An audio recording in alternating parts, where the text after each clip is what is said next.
Guys, kakatapos ko lang isa sa mga napansin ko dito sa dalawang klaseng barena na to.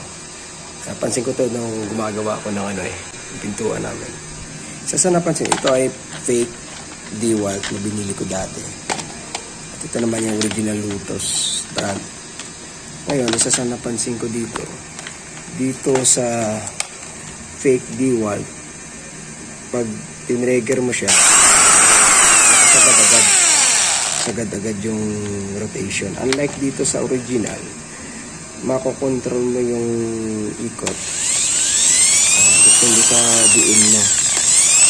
Lakasan mo dito ang kapag.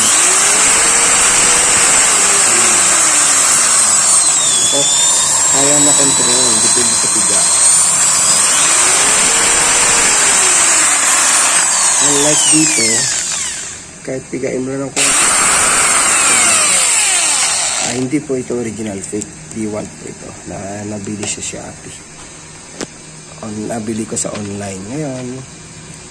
Kaya kung suggestion ko lang, kung bibili kayo ng tools, marami kasi nagko-consider na pwede na daw yung mga fake drill kasi pambahay lang naman. Consider nyo rin yung mga ganong pictures kasi ito magandang picture. Kasi ginamit ko dyan pinalaan ko siya ng screw para ma-bolt ko dito. Yan, para ma-bolt ko dito. So, consider ko yun na magandang ganito, nagpa-vary yung speed. Tingnan mo.